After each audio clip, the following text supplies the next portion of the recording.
Hi, I'm Senator Chuck Grassley, and once again, we're back for a weekly webcast. I hope you join us weekly. Starting a new series this time, we want to take you on a route of a bill through the Congress of the United States. Maybe some of you are acquainted with what we call Schoolhouse Rock, a video, comical video about how a bill becomes a law.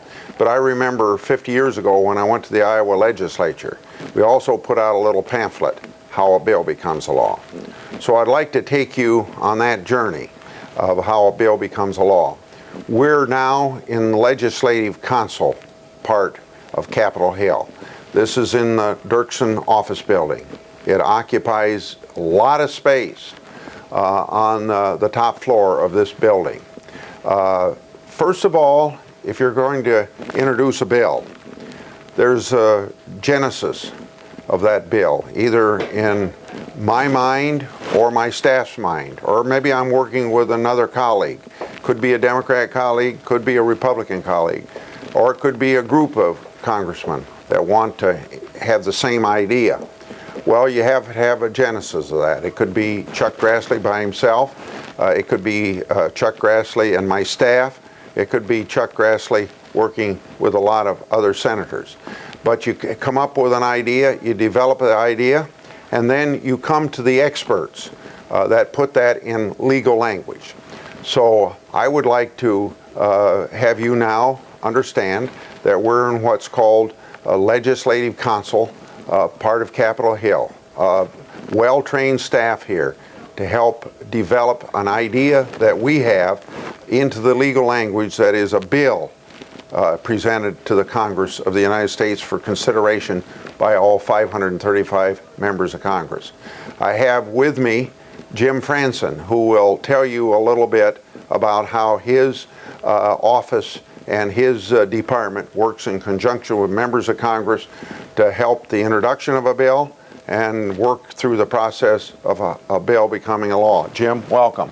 Thank you, Senator. Yeah, thank you for being with us, and I'd like to have you tell people in my state and anybody else that's interested in listening to what you do here. I'd be glad to do that. Our office takes an idea from a senator's office, and we turn that idea into the proper legislative language. First, we have to make clear what the policy idea is, so we can express it clearly, so if it's enacted into law, both the executive branch and the judicial branch can clearly interpret that law and get the senator's intent properly. The first thing we do is we check all of our current laws to see how the new policy idea fits in with those laws, and then we fit that policy into those laws. We then check the constitutionality of the legislation to make sure it passes constitutional muster. The whole goal of our office is to ensure that once a policy idea becomes law, it can be legally effectuated.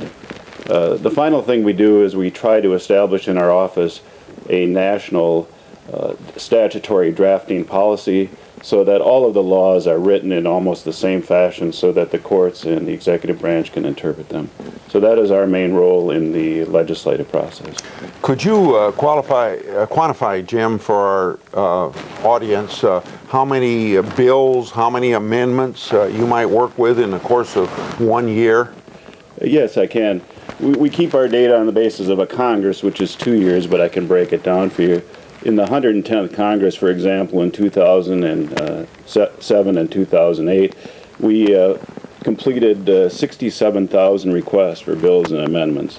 Now, not all of those requests are introduced in that Congress. I think approximately 4,000 bills were actually introduced. But in the Senate, every senator has an unlimited right to offer amendments. And so much of our work is done preparing amendments to bills that are considered in committee and on the Senate floor. So if you view the legislative process as somewhat of a pyramid, with many bills being drafted and many amendments and ideas being drafted, and then as it goes through the process, it winnows those bills and amendments down, and then ultimately perhaps several hundred bills are actually enacted into law. Would it be possible for you to tell my audience how many people you might have on your staff helping you do this? And is there training generally, a law degree training? Right. All of the employees on our staff, other than the administrative staff, are attorneys licensed to practice law. We try to get attorneys from all over the country because we serve all 100 senators. Currently, we have 34 attorneys on staff and 8 support staff. Probably each attorney processes about 1,000 requests a year for bills and amendments. That is an awful lot of That's requests. an awful lot. Well, listen, Jim, thank you very much for contributing your work, which is a very important part of the legislative process, and nothing any member would be able to do in his own office. Well, thank you very much. Thank you very much. Thanks for including us.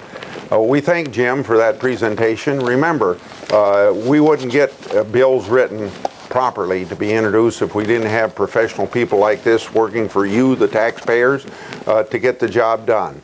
I always end with a statement about what's going on in the Senate this week. We're working on the Food and Drug Administration regulation of tobacco.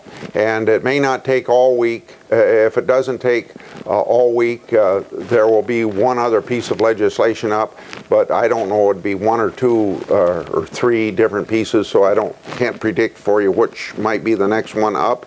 But don't forget, we've got another 2.5 weeks before our next break for July 4th, so I'll be with you with a few more webcasts. Thank you very much for participating, and please keep in touch.